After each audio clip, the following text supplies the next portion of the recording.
करना है तो एक पानी समिति चाहिए जो गांव की पानी की वितरण की व्यवस्था को मेंटेन करे।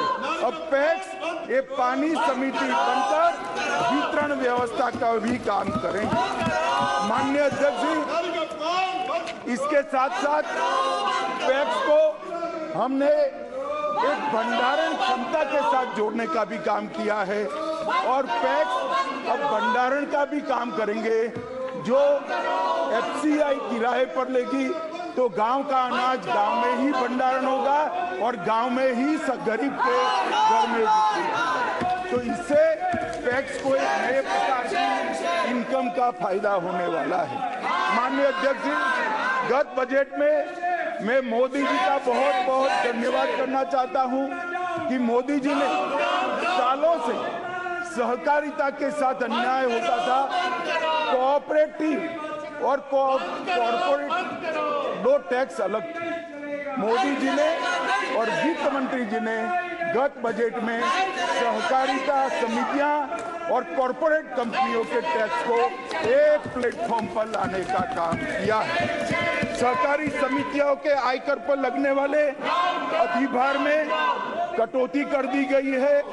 आयकर अधिनियम की धारा 369 एसटी के तहत नगद लेन देन में भी 2 लाख तक की परमिशन दी है, जो पहले 20,000 तक हुई थी। माननीय अध्यक्ष जी, सहकारी बैंकों को जो कठिनाइयां पड़ती थी, मैं अर्बन कोऑपरेटिव बैंक की बात करता हूं, इसको वन टाइम सेटलमेंट करने का अधिकार अब राष्ट्रीयकृत बैंकों की तरह ही कोऑपरेटिव बैंकों को दे दिया।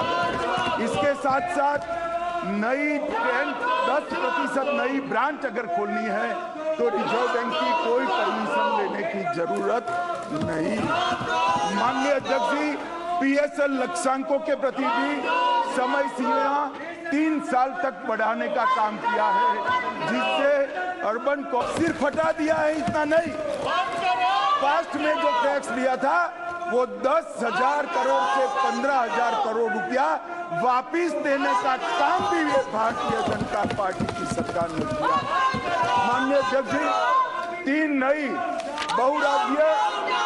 बहुराज्यीय कोऑपरेटिव सोसाइटीज बनाई है। पहली बहुराज्यीय कोऑपरेटिव सोसाइटी किसान की उपज को निर्यात करने के लिए प्लेटफॉर्म के नाते काम में आएगी। किसान में अगर वो उपज, उसकी प्रोडक्ट को, उसके क्रॉप को डाइवर्सिफाई करना है तो अंतर्राष्ट्रीय बाजारों में उसको जाना पड़ेगा, परंतु किसान के पास न इतनी क्षमता थी, न इतना ज्ञान था, न इतनी पूंजी थी। तो किसान अगर सब पैदा करता है तो वो एक्सपोर्ट नहीं कर सकता। किसान अगर जीरा उत्पादन करता है तो वो एक्सपोर्ट नहीं कर पाता था।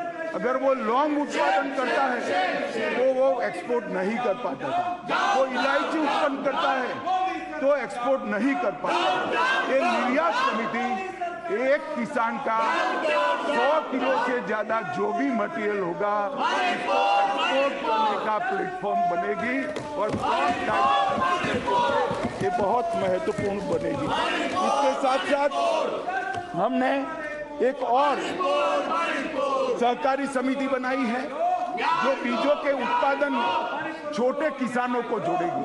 अब तक बीज के उत्पादन में बड़े किसान ही जुड़ पाते थे, परंतु अब सहकारी समिति की प्राथमिक सहकारी समिति के माध्यम से ये बहुराज्यीय बीज उत्पादक सहकारी समिति 1 एकड़ या आधा एकड़ का किसान को भी बीज उत्पादन के साथ जोड़ेगी और मल्टीनेशनल कंपनियों के साथ वो सहकारी समिति सारी फॉर्मेलिटी करेगी। माननीय अध्यक्ष जी, मोदी जी ने खाद के प्रयोग को कम कर करोड़ों हिंदुस्तानियों और दुनिया भर के स्वास्थ्य को ठीक करने का बीड़ा उठाया है।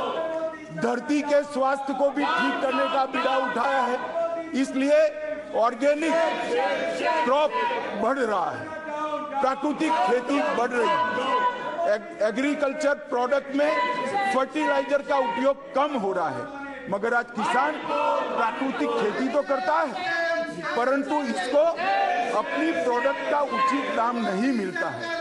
तो एक नई सहकारी समिति भारत सरकार ने बनाई है जो ऑर्गेनिक प्रोडक्ट का देश और दुनिया में मार्केटिंग कर किसानों को उचित भाव दिलाने का काम करेगी। हमने सहकारी कोऑपरेटिव सोसाइटी चीनी मिलों को एनसीडीसी के माध्यम से 10,000 करोड़ रुपए का लोन देकर इथेनॉल संयंत्र लगाने का भी हमने फैसला किया। माननीय अध्यक्ष जी, सहकारी शिक्षण के लिए आने वाले दिनों में भारत सरकार एक कोऑपरेटिव यूनिवर्सिटी का बिल लाकर राष्ट्रीय स्तर पर नई सहकारिता प्रशिक्षण का विश्वविद्यालय स्थापित करने जा रही है, जिससे ये सारी गतिविधियों में आगे बढ़ेगा। माननीय अध्यक्ष जी, हमारे देश में सहकारिता का कोई डेटाबेस नहीं था।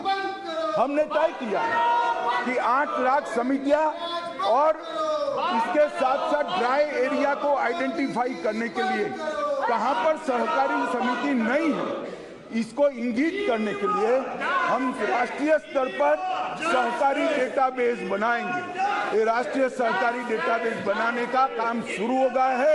मुझे सदन को बताते हुए आनंद होता है कि 95% काम समाप्त हो गया है। इस विजयादशमी के पहले हम राष्ट्रीय सहकारी डेटाबेस को प्रधानमंत्री जी के हाथ से ऑनलाइन करने का काम करने वाले हैं। माननीय अध्यक्ष जी, 2003 के बाद कभी सहकारी नीति नहीं आई। जब अटल जी की सरकार थी, भाजपा की सरकार थी, तब सहकारी नीति आई थी। 2003 से 2020 में कभी सहकारी नीति नहीं आई। हम विजयादशमी के पहले ज्यादा से ज्यादा दीपावली के पहले नई राष्ट्रीय सहकारी नीति भी लेकर आएंगे, जो आने वाले 25 साल का सहकारिता का मानचित्र समग्र देश और दुनिया के सामने रखेगा। माननीय अध्यक्ष जी, हमने केंद्रीय पंजीयन कार्यालय को कंप्यूटराइज करने का काम किया है और आज इस सबकी आगे की कड़ी में मैं आज का एक विधेयक लेकर आया हूं। वो विधेयक पर मैं आप बात करूंगा। माननीय अध्यक्ष जी,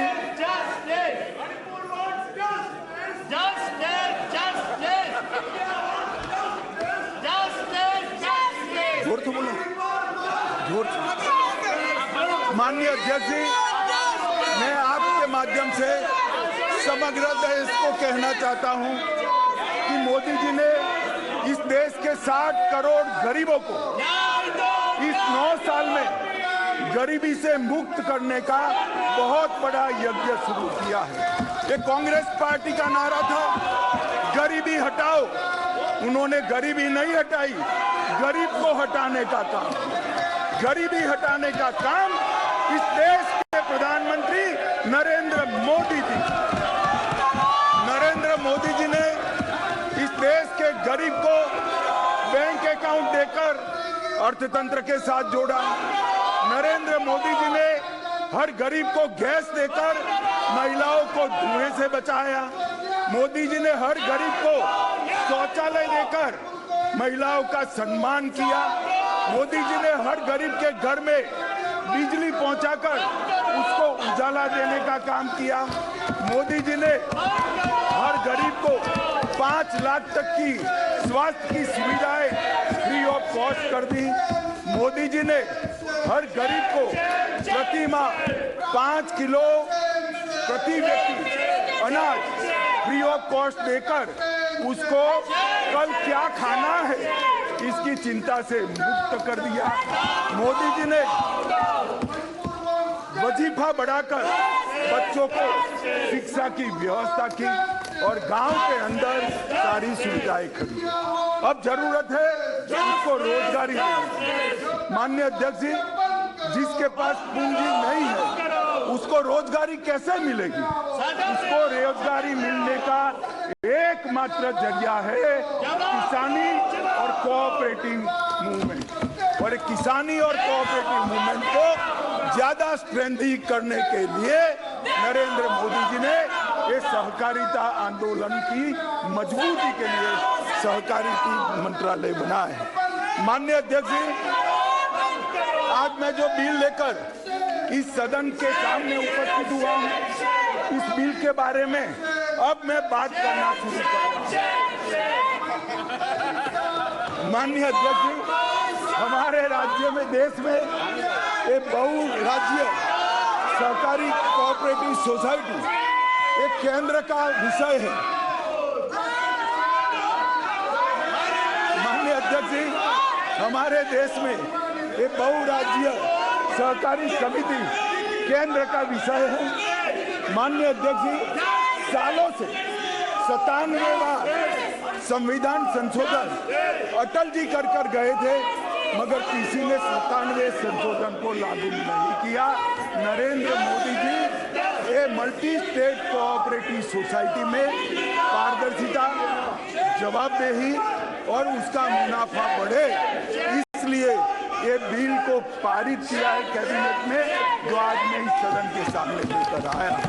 माननीय अध्यक्ष जी, जो सहकारी मल्टी स्टेट कोऑपरेटिव सोसाइटी विधेयक लेकर मैं आया हूं, इसकी धारा 45A से L वो निर्वाचन सुधारों के लिए।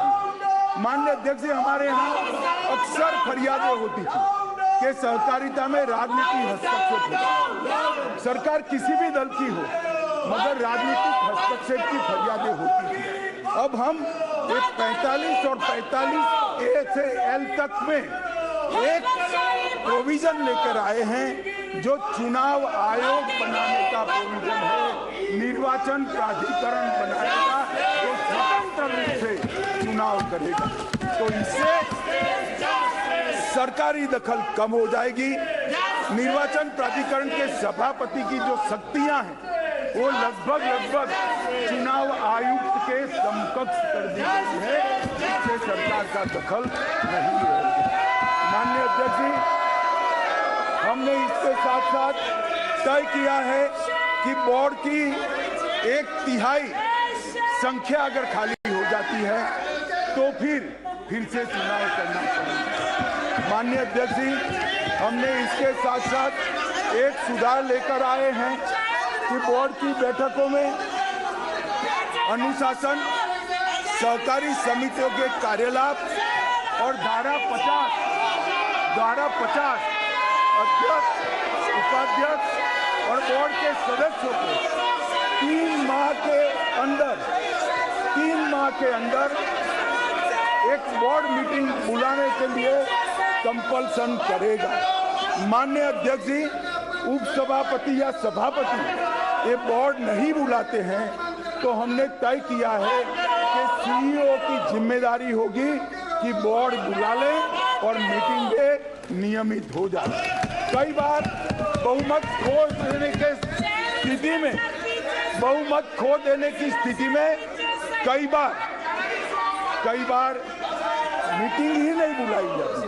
अब ऐसा नहीं कर पाएंगे और CEO द्वारा मीटिंग बुलाने के लिए अगर 3 मास में मीटिंग बुलाइए फिर भी 50% सदस्य लीक कर देंगे तो कंपलसरी मीटिंग बुलानी पड़ेगी। माननीय अध्यक्ष जी, सहकारी सोसाइटी के शासन में पारदर्शिता लाने के लिए इक्विटी शेयर धारक को बहुमत का प्रावधान भी हमने स्वीकारा है। सदस्यों में अनुशासन धारा 30 के द्वारा कोई भी सदस्य अगर गैर रीति के कारण निष्कासित हुआ है तो पहले वो फिर से चुनाव लड़ सकता था, अब 3 साल तक वो चुनाव नहीं लड़ पाएगा। माननीय अध्यक्ष जी, हमने इस सहकारी समितियों में एक SC या एक ST और एक महिला इसको रिजर्वेशन देने का काम किया है, जिससे ST, SC और महिलाओं का प्रतिनिधित्व इसके अंदर बढ़ेगा। माननीय अध्यक्ष जी, निर्देशक बोर्ड में पारदर्शिता लाने के लिए कंकरेंट ऑडिट की हमने व्यवस्था की है। 500 करोड़ से ज्यादा जिसका टर्नओवर है वो सारी सहकारी समितियों को कंपलसरी कंकरेंट ऑडिटर रखना पड़ेगा और वो ऑडिटर RBI की पैनल से ही रख पाएंगे। माननीय अध्यक्ष जी, विभिन्न संवैधानिक अपेक्षाओं का अनुपालन न करने के लिए अगर बोर्ड के मेंबर नहीं करते हैं तो धारा 43 से उसको बोर्ड के मेंबर रहने के लिए अयोग्य घोषित करना है।